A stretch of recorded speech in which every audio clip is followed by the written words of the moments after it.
kaakit-akit sa Diyos. Yung kaaya-aya sa Diyos. At kapag ginawa mo yan, mapapasaya mo ang Panginoon.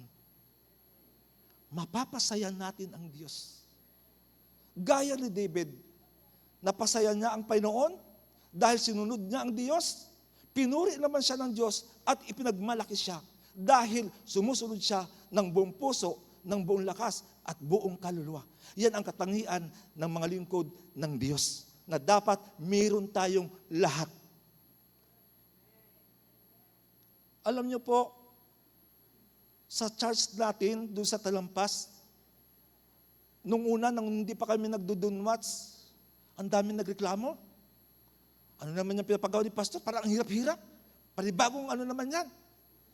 Sabi ko, panibagong tungkulin na naman yan. Sa isip ko, mahirap. Kasi hindi pa namin nasusubukan. Pero alam niyo mga kapatid, nung subukan namin, hindi pala mahirap. Masarap pala kapag naranasan mo yung pag-ibig ng Diyos, iba yung kaligayahan ang ibibigay nito sa iyo. Kapag totoo kang nagmamahal sa Diyos, kahit pagod ka, maligaya ka. Bakit? Alam natin ang dulo nito Yung pagpapagod natin, yung pagtitis natin, buhay na walang hanggan, ang ibibigay sa iyo ng Diyos, ayaw mo ba? Hello? Tuloy-tuloy na paglilingkod? Puspusang paglilingkod? Pagbibigay ng kaluguran sa Diyos. Pangalawa po, lumakad sa kabanalan. Kaya kung gusto po natin malugod ang Diyos, masiyahan sa atin ng Diyos, lumakad tayo sa kabanalan. Sapagkat ang kabanalan ang pinakamahalaga sa Diyos. Kapag lumakad ka sa kabanalan, ang sabi nga, tutulungan ka ng Diyos. Gagabayan ka ng Panginoon upang hindi ka mahirapan. At isa sa requirement ng Panginoon, gawin natin yung mga bagay na yan. Makibasa po natin. May pakinabang sa pagsasanay sa katawan. Tama po ba? Ngunit higit ang pakinabang sa pagsasanay ng kabanalan sapagkat may pangako, hindi lamang sa buhay na ito, kundi maging sa buhay na darating, totoo ang kasabang ito at dapat paniwalaan. Totoo po. Mag-exercise ka, gaganda ang katawan mo, lalakas ka. Pero hanggang dun lang. Ikaw yung makikinabang, pero malaki ang pakinabang kung magsasanay tayo sa kabanalan. Sapagkat ang kabanalan ay requirement ng Diyos, sapagkat ang Diyos ay banal at ang Diyos ay malinis. Kapag lumakad ka sa katuwiran ng Panginoon, sasamahan ka niya sa lahat ng iyong lakad. Hindi ka pababayaan ng Diyos. Basahin po natin ang pruweba. At makikita nyo na may tulong ang Diyos sa bawat lumalakad sa kabanalan. Tingnan nyo po sabi dito, kayo ay alalayan niya hanggang sa wakas upang matagpuan kayong walang kapintasan sa araw ng Panginoon. Diyos ang nagsabi, Diyos ang nangako, nang sabi niya, kapag lumakad ka sa kabanalan, aalalayan ka niya, tutulungan ka niya. Bakit? Upang maligtas ka sa pagkakasala, upang malabanan mo yung kahinaan mo. Nangako siya Pinanghawakan ko po yan. Isulat niyo po yan. Aalalayan ka ng Panginoon upang hindi ka laging nagkakasala. Kasi ang gusto ng Panginoon, maiharap ka sa Ama na walang kapintasan. Anong sabi? Ang Diyos ay hindi sinungaling. Di tulad ng tao. Ang isipan niya ay hindi nagbabago. Ang sinasabi niya ay kanyang ginagawa, ang kanyang pangako ay kanyang tinutupad. Nangako ang Diyos. Natutulungan ka niya. Kaya kung ang kahinaan mo, pagiging mainitin ang ulo mo, kung ang kahinaan mo, hindi ka marunong magpatawad, pag nasa iyo ang Holy Spirit, matututo kang magpatawad. Kasi tutulungan ka niya. Aalalayan ka niya. Sa gayon, natupad mo ang kalooban ng Diyos. Siya may sabi Bakit? Sapagkat siya ang katuparan ng lahat ng pangako ng Diyos. Dahil sa Kanya, mapagtatagumpayan natin yung ating mga kahinaan. Bibigyan Kanya ng lakas. Bibigyan Kanya ng tagumpay. Upang sa ganon, ikaw ay makalaya sa ating kahinaan. Kapatid, Diyos lang nagsasabi. At yung pangako ng Panginoon sa iyo, hanggang wakas. Alam niyo po, nung wala pa ako sa Panginoon, nung nabubuhay pa ako sa kasalanan, hindi ako masaya eh. Puro hirap ng isipan, hirap ng kalooban. Bakit? Kasi naglilingkod ka sa Diyos, hindi ka totoo. At totoo pala yun pag meron kang kasalanan, kahit sa isip lang, kahit sa labi lang, nagsasalita ka ng mga mahalay, ng mga pagmumura, hindi ka masaya. Bakit? Bakit? Kasi may conviction eh. Yung conviction na yun yung konsensya. Na anak, yan, yung ginagawa mo mali, yan yung espiritu ng ating Panginoon upang hindi tayo magkasala araw-araw. Siya yung nag-iingat sa'yo. Siya yung magbabantay sa'yo. Para makalakad ka ayon sa kalooban ng Diyos. Tama, sabi ni Yahweh, at ako'y magbabantay pagkat ibig kong matiyak na magaganap ang aking salita sa iyo, sa atin. Sinabi niya yun eh. Anak niya eh. Ang tungkulin ng anak ay ng magulang, bantayan ang kanyang anak. Di ba ang pastol, kapag may naliligaw na anak, yung tupa, kanyang hinahanap, at kapag nasumpungan niya, masaya siya. Gusto kasi ng pastol, lahat ng kanyang tupa, nasa kanyang harap, at ikaw yun, hinahanap ng Diyos. Hello? Ganyan magmahal ang Diyos. Ganyan katindi ang Diyos. Mag-alaga sa atin. Kasi ang gusto niya, maiharap tayo na walang batik, walang kulubot, walang dungis pagdating ng araw at may pagmalaki ka niya sa harap ng Ama. Purihin natin ang Panginoon. Di ba? Napakabuti ng Panginoon. Sabi dito, ginawa niya ang lahat ng ito upang ang hinihingi ng kautusan ay may sa katuparan sa atin na namumuhay ayon sa Espiritu at hindi ayon sa laman. Ako lagi ko po sinasabi sa opisina, kahit kila Kuya Narsing, sabi ko nung isuko ko yung buhay ko sa Panginoon, naramdaman ko kumilos ang Diyos sa buhay ko. Totoo po. Ito pinagmamalaki ko lang yung ginagawa ng Diyos sa buhay ko.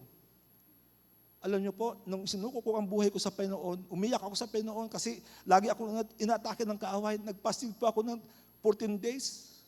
Una 7 days, 14 days, 21 days. Diyos ko, nanginginig na yung tuhod ko. Pinagpapawisan ako ng malapot. Saka gusto ako makalaya. Yun ang aking paraan upang tumaya sa harap ng Diyos at ang hiningi ko, ganap na makalaya. Habang nag-ayuno ako, grabe yung mga demonyo umaatake. Maya-maya. Pero nilalabanan ko, Lord, kalayaan ang gusto ko. Kasi ang paglilikod na wala kalayaan, wala din pagbabago, mapapahamak pa rin ang tao. Tumaya ka. Tumaya ka. 31 days, naramdaman ko, may pumasok sa katawan ko, may nabago.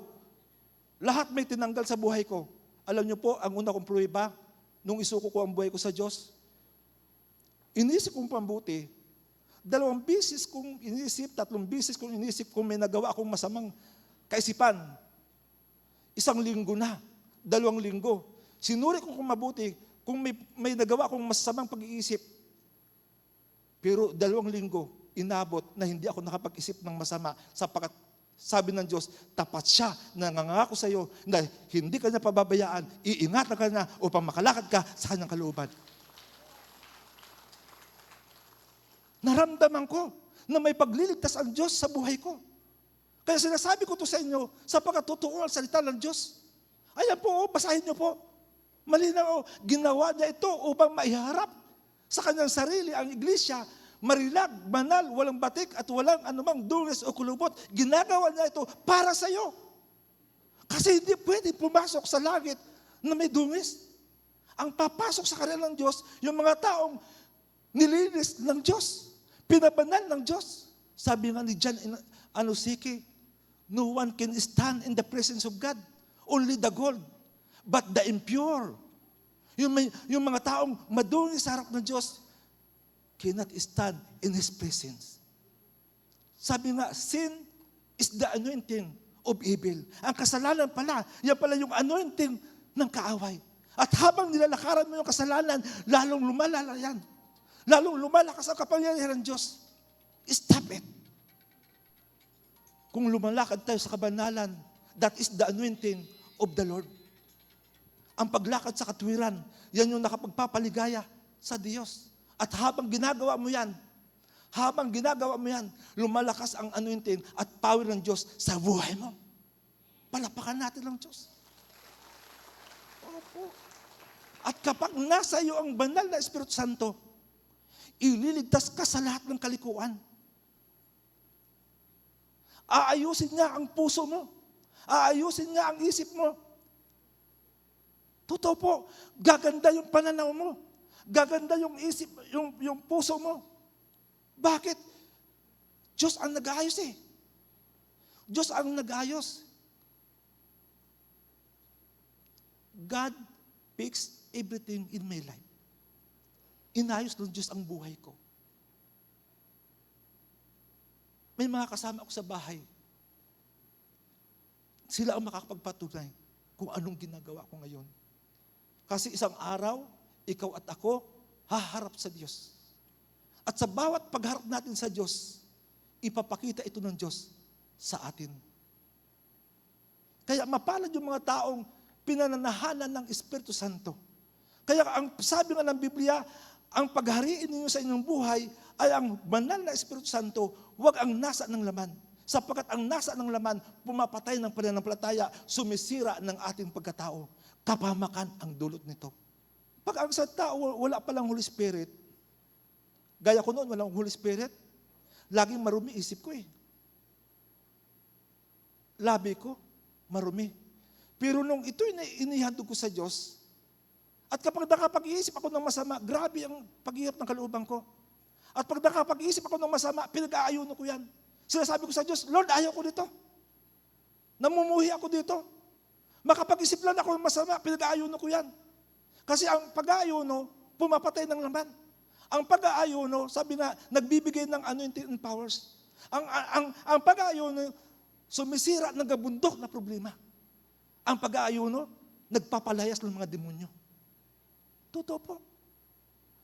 Ang pag-aayuno, nagbibigay ng confidence sa buhay mo. Yan ang nagagawa. Kaya nga yung mga taong mapanalanginin, mapag-ayuno, matapatan lang ng anino, gumagaling. Yung mga taong mahawakan lang ng kamay, gumagaling. Ganon kabisa. Yung mga taong sinasamahan ng Diyos. Ganon kabisa kapag ang tao may banal na Espiritu Santo, kinatatakutan ng masasama. Hello? Iniligtas ka ng Diyos. Anong sabi ng unang Pedro? Kayo hinirang ko. Simula't simula pa, upang kayo pabanalin, linisin, at gawing masunurin, sabi ng Panginoon. Kaya ka pala tinawag ng Diyos upang gawin kang banal at malinis at gawing masunurin. Palakpakan natin ang Diyos. Kaya ang isang tao, kapag mali ang nakikita sa kanyang buhay, maaaring hindi pa siya pinaghaharian ng Diyos. Maaaring hindi pa. Bakit? Hindi ka itutulak ng Holy Spirit sa kasalanan. Kundi ang gagawin niya, itutuwid na ang pamumuhay mo. Di ba nabasa natin kanina? Gawin kang banal, gawin kang malinis. Sabi nga ng unang Korinto 2:14, ibinigay niya ang kanyang sarili upang iligtas tayo sa lahat ng kalikuan, sa lahat ng kasalanan. Kaya pag may Holy Spirit ka, ikaw ay makakalakad sa kalooban ng Diyos. Maiingatan mo yung labi mo, maiingatan mo yung pag-iisip mo, magiging tama yung kilos mo, magiging tama yung pananamit mo, pati plano mo tama, lahat ng galaw mo maayos sapagkat kasama mo ang patnubay mo, ang ating Espiritu na ibinigay sa atin ng Panginoon. Sa gayon, magsisilbi kang liwanag sa sanlibutan ito, magsisilbi kang asin sa mundong ito. Hello? Tingnan niyo po, ang pinananahanan ng anak ng Diyos, may buhay na walang hanggan. Ngunit wala nito ay hindi pinananahanan ng anak ng Diyos. Aba po, malinaw pala. Yun lang pala may pinananahanan ng anak ng Diyos. Ang siyang may buhay na walang hanggan. E paano kung wala? Ang sabi nito, ngunit ang hindi pinananahanan, wala nito. Ang Holy Spirit nandyan dyan Pero hindi siya maka-activate dahil maaring ikaw mismo, ayaw mo siyang maghari sa iyo. Kasi ang gusto mo, yung gusto ng katawan mo. Kaya hindi siya makakilos. Hello? Hello? Wala nito, walang buhay na walang hanggan. Next po, anong sabi? Ang bukid ay ang sanlibutan. At ang mga tao pinaghaharian ng Diyos ay ang mabuting binhi. At ang mga tao pinaghaharian ng dyablo, ang masasamang damo. Kaya may mga taong hindi mapagharian ng Diyos. Kasi ayaw umayon sa gusto ng Diyos. Hello? Kapag may bahagi ka may tungkulin ka Yung bahagi mo gawin mo, at yung bahagi ng Diyos gagawin niya sa buhay mo. Totoo po. Ang tanong, ginagawa mo ba ito? Ginagawa ba natin yung bahagi natin? Sapagkat sabi ng Biblia, ang Diyos ay kasama ng mga taong nagmamahal sa Kanya. Gumagawa siya kasama mo. Kaya pag kasama mo siya, mapagtatagumpayan mo ang iyong kahinaan. Ang kahinaan mo, bisyo, dapat wala ka na. Wala ka na yan. Kasi yung Espiritu na nasa iyo, ang siyang magliligtas sa iyo. Tatanggalin niya yan Kung magagalitin ka, tatanggalin niya. Kung babaero ka, tatanggalin niya yan. Kasi nga may Holy Spirit ka Aayusin niya lahat sa buhay mo. Totoo po. Yan ang tungkulin ng Holy Spirit. Kaya sabi, ang Diyos ay naghahari sa mabuting binhi. Ngunit sa masama, ang dyablo ang naghahari. Tanong, sino kaya ang naghahari sa atin? May mga taong sumusunod sa kalooban ng Diyos, pero hindi lubusan. Katulad ni Akan, sumusunod siya sa Diyos, pero hindi lubusan. Anong nangyari? Napahamak. Si Haring Saul, sumunod sa Diyos, pero hindi lubusan, napahamak. Marami sa atin sumusunod, pero hindi lubusan. Mayroong subi. Ikaw, may subi ka pa ba? May subi pa ba? Sa Diyos, ang gusto niya, total surrender. Pag nasa iyo ang Holy Spirit, magkakaroon ng pagbabago ang buhay mo. Sapagkat yan ang manifestation ng mayroong pinaghaharian ng banal na Espiritu Santo. Makikita ito sa buhay mo. Palakpakan natin ang Diyos. Purihin ang Panginoon.